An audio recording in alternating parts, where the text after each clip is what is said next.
الله الله الله الله الله الله. أعوذ بالله من الشيطان الرجيم. الحمد للہ رب العالمین والصلاة والسلام علی سید المرسلین وعلی آلہ واصحابہ اجمعین، اما بعد رب اشرح لی صدری ویسر لی امری واحلل عقدۃ من لسانی یفقہوا قولی رب زدنی علما۔ اما بعد، السلام علیکم ورحمۃ اللہ وبرکاتہ۔ اللہ کے فضل و کرم سے آج ہم تیسرا سپارہ شروع کر رہے ہیں۔ آیت نمبر ہے 253۔ سورۃ البقرہ اختتام کے مراحل کی طرف ہے۔ اللہ سے دعا ہے کہ اللہ تعالیٰ ہمیں اس کو سمجھنے اور عمل کرنے کی توفیق عطا فرمائے۔ پوری سورت ہماری ختم ہونے والی ہے۔ الحمدللہ ہم نے پہلا پارہ تک مکمل کیا، اس کے بعد دوسرا پارہ، اور اب الحمدللہ تیسرا پارہ شروع ہو رہا ہے۔ اس میں ایک آیت کو بھی اگر ہم سمجھ لیتے ہیں اور اپنی عملی زندگی کا حصہ بنا لیتے ہیں تو وہ لائف چینجنگ کا باعث بن سکتی ہے ہمارے لیے۔ اور دعا تو یہی ہے کہ اللہ تعالیٰ ہر آیت کو ہمارے ایمان میں اضافے کا، ہمارے علم میں اضافے کا باعث بنائے۔ تو پیچھے سے سلسلہ جوڑتے ہیں۔ آیت نمبر 252 میں اللہ تعالیٰ نے فرمایا کہ اِنَّکَ لَمِنَ الْمُرْسَلِینَ، اے نبی آپ مرسلین میں سے ہیں، آپ پیغمبروں میں سے ہیں، یعنی رسالت کی بات ہو رہی ہے، رسولوں کی بات ہو رہی ہے، اور اسی سلسلے کو اللہ تعالیٰ نے آگے تیسرے سپارے کی آیت نمبر 1 میں بھی وہی سلسلہ چلایا ہے۔ لیکن ترجمہ اور تفسیر کرنے سے پہلے میں ایک بات ضرور بتانا چاہوں گی کہ اس میں ہمارے لیے بہت بڑا لیسن ہے۔ یہ جو آیت ہے یا یہ جو سلسلہ کلام شروع ہوا، صرف یہ ہمیں نہیں بتانا مقصود کہ پیغمبروں میں فرق نہ کرو، یا اگر فرق کرو تو اختلاف نہ کرو، یا اگر اختلاف کرو تو لڑائی جھگڑا نہ کرو۔ اللہ نے ہمیں اس میں ایک پوائنٹ یہ سمجھایا ہے کہ اللہ نے دنیا میں معیار ضرور قائم کیا ہے، ہر چیز میں اعلیٰ ادنا معیار جو ہے وہ رکھا ہے، لیکن وہ معیار کبھی بھی غرور اور فخر کا باعث نہیں ہونا چاہیے۔ تو آئیے دیکھتے ہیں آیت کا ترجمہ، تفسیر، اور پھر مزید اس پر بات کریں گے۔ اعوذ باللہ من الشیطان الرجیم، بسم اللہ الرحمن الرحیم۔ تلک الرسل فضلنا بعضهم علی بعض، یہ رسول ہیں، فضلنا ہم نے فضیلت دی، بعضهم علی بعض ان میں سے بعض کو بعض پر، ایک دوسرے پر ہم نے ان کو فضیلت دی۔ منہم ان میں سے ہی ہیں، من کلم اللہ جن سے اللہ نے کلام کیا، ورفع اور ایسے بھی ہیں کہ رفع اللہ نے بلند کیا، بعضهم درجات ان میں سے کچھ کو درجات میں، وآتینا عیسی ابن مریم البینات اور عیسی ابن مریم کو ہم نے بینات دیں، وأیدناہ اور ہم نے عیسی ابن مریم کی مدد کی، بروح القدس پاکیزہ روح کے ساتھ، ولو شاء اللہ اگر اللہ چاہتا، مقتتل الذین ہرگز قتل نہ کرتے، الذین وہ لوگ، من بعدہم جو ان کے بعد آئے، من بعدی اس کے بعد کہ ما جاءتہم البینات ما جو جاءت آ گئی تھیں ہم ان کے پاس، البینات واضح دلائل، ولیکن اختلفوا لیکن انہوں نے اختلاف کیا، فمنہم ان میں ہے من آمن جو ایمان لائے، ومنہم اور ان میں ہی ہے من کفر جنہوں نے کفر کیا، ولو شاء اللہ اگر اللہ چاہتا، مقتتلوا وہ قتل نہ کرتے، اگر اللہ چاہتا تو وہ قتل کرتے ہی نہ، ولیکن اللہ یفعل ما یرید لیکن اللہ وہ کرتا ہے جو وہ چاہتا ہے۔ آیت مبارکہ کا ترجمہ آپ نے سنا۔ دو تین باتیں آیت میں اللہ تعالیٰ نے فرمائی ہیں۔ پہلی بات یہ کہ اللہ نے رسولوں میں سے بعض کو بعض پر فضیلت دی ہے، اور فضیلت کا معیار یہ بھی ہے کہ اللہ نے بعض سے گفتگو کی، اللہ کا پیغمبر کے ساتھ گفتگو کرنا بھی فضیلت کا معیار ہے، اور پھر فرمایا ورفع بعضهم درجات، اور پھر اس طرح بھی ہم نے درجات کو بلند کیا ہے کہ ہم نے عیسیٰ ابن مریم کو واضح دلائل دیے، واضح جو ہے وہ معجزات دیے بھی اس کا مطلب ہو سکتا ہے۔ تو اللہ تعالیٰ نے جو پیغمبر انسان پیدا کیے، تو انسانوں میں سے سب سے زیادہ فضیلت یا اللہ کے جو چوزن پرسن ہیں وہ پروفٹس ہیں، یہ بات ہم سب جانتے ہیں۔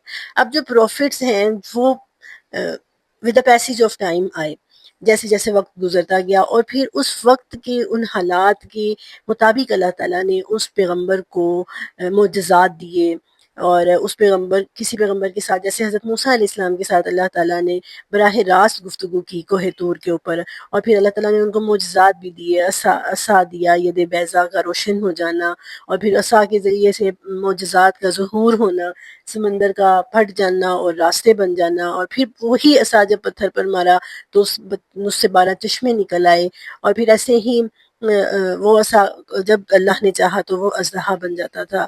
یہ اللہ تعالیٰ نے حضرت موسیٰ علیہ السلام کو معجزات دیے. ایسے ہی اللہ تعالیٰ نے حضرت عیسیٰ علیہ السلام کو بھی معجزات دیے. ان کے ہاتھوں سے مادرزاد کوڑی کا صحیح ہو جانا، ماں کے پیٹ سے ہی جو اندھا پیدا ہوا تھا اس کا صحیح ہو جانا، ایون کہ مردے کا زندہ ہو جانا. تو یہ وقت کی ضرورت تھی. اور پھر خود حضرت عیسیٰ علیہ السلام کی پیدائش بن ماں کے ان کا پیدا ہونا ایک معجزہ تھا. تو اللہ نے فرمایا کہ وقت اور حالات کے تقاضوں کے مطابق ہم نے انبیاء کو کچھ معجزات دیے، اور اس طرح ہم نے کچھ کو کچھ پر فضیلت دی. یہ جزوی فضیلت ہے. تو یہاں پر ایک رول ہمیشہ یاد رکھیے کہ تفریق بین الرسل جائز نہیں ہے، تفضیل بین الرسل جائز ہے. بعض کو بعض پر فضیلت جائز ہے، لیکن جو تفریق کرنا یا تکفیر کرنا، انکار، کسی کو ماننا کسی کو نہ ماننا، جیسے یہودیوں کا حضرت عیسیٰ کو نہ ماننا، اور عیسائیوں کا جو ہے وہ حضرت موسیٰ کو نہ ماننا، یا اس طرح سے، یہ جائز نہیں ہے. حضرت محمد کو نہ ماننا یہ جائز نہیں ہے. تو اللہ تعالیٰ نے فرمایا کہ اگر اللہ چاہتا تو یہ لوگ کبھی اختلاف نہ کرتے. یعنی رسولوں کے آنے کے بعد، پھر واضح تعلیمات آنے کے بعد بھی لوگوں نے اختلاف کیا. آپ دیکھیے حضرت عیسیٰ کے جو حواری تھے، یہودیوں نے ان کو قتل تک کیا، حضرت عیسیٰ کو قتل کرنے کی کوشش کی، اور انبیاء کو قتل کیا. یعنی اپنے نبی کو تو مانا جس نبی پر وہ ایمان لاتے تھے، حضرت موسیٰ کو، لیکن دوسرے نبیوں کی فضیلت کو ماننے سے اس قدر اختلاف کیا کہ وہ اختلاف جھگڑوں کی شکل اختیار کر گیا، اور پھر جھگڑوں سے ہوتے ہوتے ایک دوسرے کا قتل کرنا شروع کر دیا. تو یہ چیز اگر اللہ چاہتا تو نہ ہوتی. یہاں ایک بات سمجھنے کی ہے، اللہ چاہتا تو یہ کبھی نہ ہوتا، لیکن اللہ نے انسان کو اپنی مرضی پر چلنے والا پتلا بنا کے نہیں بھیجا، اور نہ ہی انبیاء کو کوئی پولیس مین، کوئی کوتوال یا کوئی ان پر دروغہ بنا کے نہیں بھیجا. اللہ نے انسان کو اختیار کی قوت دی. اختیار کی قوت دے کر دو راستے دکھائے، انا ہدیناہ السبیلا اما شاکرا اما کفورا، کہ ہم نے اسے دو راستے دکھائے، کفر کا راستہ اختیار کرو یا شکر گزاری کا راستہ اختیار کرو، اللہ کی فرمان برداری والا راستہ اختیار کرو. رسولوں کو مانو یا رسولوں میں فرق کرتے ہوئے لڑائی جھگڑے کی طرف آ جاؤ. یہ اللہ نے لوگوں کو اختیار دیا ہے، یہ اختیار کی قوت اللہ تعالیٰ نے دی ہے، اور اسی اختیار کی قوت کو استعمال کرتے ہوئے انسان جیسی زندگی گزار کر اللہ کے پاس آئے گا، اس کو اس چیز کی جواب دہی اس کی ہوگی. یہ ایک پوائنٹ ہے سمجھنے کا. دوسری بات یہ کہ رسولوں میں جو ہے وہ بعض کو بعض پر فضیلت حاصل ہے، لیکن اس فضیلت کو جو ہے وہ لڑائی جھگڑے کا معیار یا فخر اور غرور کا معیار نہیں بنانا چاہیے. وہ وقت اور حالات کے مطابق تھی. اب دیکھیے حضرت موسیٰ کو اللہ تعالیٰ نے خود یہاں پر بتایا کہ انبیاء کا اللہ سے گفتگو کرنا بھی فضیلت کا معیار ہے، جو حضرت موسیٰ کو شرف حاصل ہوا، اور معراج کے موقع پر حضرت محمد صلی اللہ علیہ وآلہ وسلم کو بھی حاصل ہوا. اب حضرت محمد صلی اللہ علیہ وسلم کی تمام انبیاء پر فضیلت ہے. وہ کس طرح سے؟ وہ اس طرح سے کہ آپ صلی اللہ علیہ وسلم کو یہ شرف بھی حاصل ہوا ہے کہ آپ نے اللہ سے کلام کیا ہے. پھر آپ صلی اللہ علیہ وسلم کو یہ شرف حاصل ہے کہ باقی جو انبیاء تھے وہ کسی ایک قوم میں آتے تھے، کسی ایک زبان میں بھیجے جاتے تھے. وما ارسلنا برسول الا بلسان قومہ، سورۃ ابراہیم میں آتا ہے کہ جو بھی رسول بھیجا وہ کسی ایک قوم کی طرف بھیجا گیا. اور پھر سورۃ سبا میں آتا ہے کہ وما ارسلناک الا کافۃ للناس، کہ اے محمد ہم نے آپ کو تمام انسانوں کی طرف بھیجا ہے. تو باقی جو نبی آتے تھے وہ ایک ملک کے لیے تھے، ایک بستی کے لیے تھے، اور ایک وقت کے لیے تھے، جبکہ رسول اللہ صلی اللہ علیہ وسلم پوری دنیا کی طرف آئے ہیں. اور پھر فرمایا کہ دوسری آپ کی فضیلت، تیسری آپ کی فضیلت یہ کہ آپ کی تعلیمات کامل ہیں. پہلے پیغمبروں کی تعلیمات ایک دور کے لیے تھیں، جبکہ رسول اللہ صلی اللہ علیہ وسلم کی تعلیمات قیامت تک کے لیے ہیں، دائمی اور ابدی تعلیمات ہیں اور مکمل ہیں. الیوم اکملت لکم دینکم، اللہ تعالیٰ نے فرمایا سورۃ مائدہ کے اندر کہ آج آپ پر دین کی تکمیل کر دی گئی ہے. پھر آپ صلی اللہ علیہ وسلم کی یہ فضیلت ہے کہ آپ اللہ کے آخری نبی ہیں. نبوت کی جو ایک عمارت تھی اس کی آخری اینٹ رسول اللہ صلی اللہ علیہ وسلم ہے. آپ نے فرمایا انا خاتم النبیشین لا نبی بعدی ولکن لا فخر. آپ نے کہا میں خاتم النبیشین ہوں، میرے بعد کوئی نبی نہیں آئے گا، لیکن اس بات پر کوئی فخر نہیں ہے. جس چیز سے منع کیا گیا ہے وہ ہے فخر، وہ ہے غرور، وہ ہے تکبر. اس چیز پر نہیں ہونا چاہیے. رسول اللہ صلی اللہ علیہ وسلم نے منع فرمایا ہے. آپ نے فرمایا لا تخیرونی علی موسیٰ، مجھے موسیٰ پر فضیلت نہ دو. ایک یہودی کا ایک مسلمان سے جھگڑا ہو گیا نا، تو اس نے کہا کہ موسیٰ علیہ السلام کو تو فضیلت حاصل ہے کیونکہ اللہ ان سے ہم کلام ہوئے تھے کوہ طور پر، اور اللہ تعالیٰ نے ان کو 10 کمانڈمنٹس دی تھی۔ تو مسلمان نے کہا کہ محمد صلی اللہ علیہ وسلم کو موسیٰ علیہ السلام پر فضیلت حاصل ہے، ان کی تعلیمات تو تب ختم ہو گئی اور محمد صلی اللہ علیہ وسلم کی تعلیمات قیامت تک رہیں گی۔ یہ بات جب رسول اللہ صلی اللہ علیہ وسلم تک پہنچی تو آپ نے فرمایا کہ نہیں، تم نے ایسا کیوں کہا ہے، جبکہ میں قیامت کے دن دیکھتا ہوں کہ جب سارے لوگوں پر غشی طاری ہو جائے گی، ایون کہ مجھ پر بھی غشی طاری ہو جائے گی، اور جب میں بیدار ہوں گا تو میں کیا دیکھتا ہوں کہ موسیٰ علیہ السلام نے اللہ کے عرش کو تھاما ہوا ہے، اور وہ اللہ کے عرش کو تھام کر اللہ سے سفارش کر رہی ہیں، تو اس معاملے میں وہ مجھ پر فضیلت لے گئے۔ تو یہ رسول اللہ صلی اللہ علیہ وسلم نے منع فرمایا ہے کہ فخر نہیں کرنا، جبکہ رسول اللہ صلی اللہ علیہ وسلم کی فضیلت اور بھی احادیث سے ثابت ہے کہ اللہ نے قیامت کے دن شفاعت کبریٰ کا حق آپ کو دیا ہے، آپ کو مقام محمود عطا کیا ہے، آپ کو وسیلہ وہ بلند مقام دیا ہے جو آپ کے سوا کسی کو نہیں دیا جائے گا۔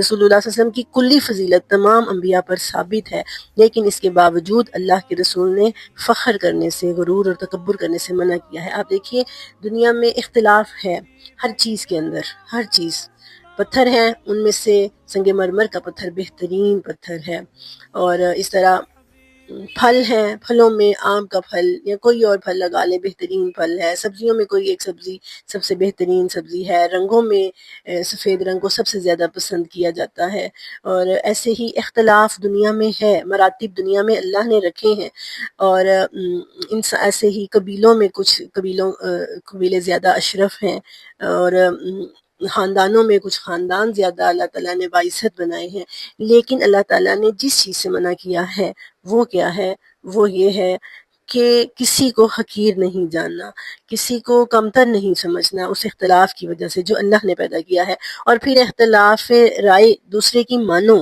دوسرے کی اختلاف رائے کا احترام کرو، بجائے اس کے کہ لڑائی جھگڑا کرنے لگ جاؤ اور جنگ و جدال تک پہنچ جاؤ، اس چیز سے منع کیا ہے۔ یہی اس آیت کا سبق ہے کہ اللہ اگر چاہتا تو کوئی اختلاف کرتا ہی نہ، اللہ چاہتا تو کوئی قتل کرتا ہی نہ، لیکن اللہ نے لوگوں کو اختیار کی قوت دی ہے تاکہ وہ دیکھے کہ کون انسان کون سا راستہ اپناتا ہے، اس اختیار کی قوت ہی پر تو پھر جواب دہی ہونی ہے۔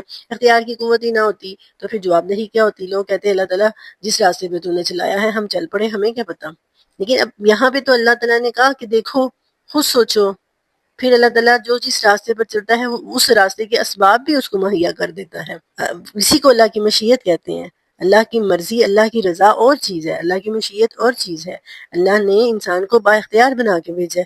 یہ اختیار کی قوت ہے نا جس کو سورۃ احزاب کی اینڈ پہ ہم پڑھتے ہیں کہ اللہ تعالیٰ نے جب زمین و آسمان سے پوچھا کہ ہم ان عرضنا الامانۃ، ہم نے اس امانت کو پیش کیا، علی السماوات، آسمانوں پر، والجبل اور پہاڑوں پر، فابین ان یحملنہا، تو انہوں نے انکار کر دیا اس کو اٹھانے سے، فحملھا الانسان، اور انسان نے اس کو اٹھا لیا، انہ کان ظلوما جہولا، وہ ظالم بھی ہے اور وہ جاہل بھی ہے، یعنی جلد باز بھی ہے، اسے اوپر ظلم، اپنے اوپر ظلم کیا۔ اختیار کی قوت انسان، دنیا میں جتنی مخلوقات ہیں نا، ایون کے فرشتے، ان کے پاس بھی اختیار کی قوت نہیں ہے، جتنی نباتات ہیں کسی کے پاس اختیار کی قوت نہیں ہے، انہوں نے وہی کرنا ہے جو اللہ کا حکم ہے، لیکن انسان کو اللہ نے اختیار کی قوت دی ہے۔ یہ اختیار کی قوت نہ ہوتی تو کوئی لڑائی جھگڑے نہ ہوتے، سب پیغمبروں کو مان رہے ہوتے، پیغمبروں میں کوئی فرق نہ کرتا۔ تو اللہ تعالیٰ نے یہ جو فضیلت دی ہے وقتاً فوقتاً، ایک تو حالات اور ضرورت کے مطابق اللہ نے دی، اور دوسرا یہ کہ اللہ نے یہ دیکھنے کے لیے کی کہ تمہارا رویہ کیا ہوتا ہے۔ تو یہ آیت ہمیں یہ لیسن دے رہی ہے کہ انسانوں کے اندر مراتب کے لحاظ سے، فضائل کے لحاظ سے فرق کیا جا سکتا ہے، اختلاف رائے رکھی جا سکتی ہے، لیکن غرور اور تکبر سے بچنا چاہیے اور فخر سے بچنا چاہیے۔ اللہ ہمیں عمل کرنے کی توفیق عطا فرمائے، آمین۔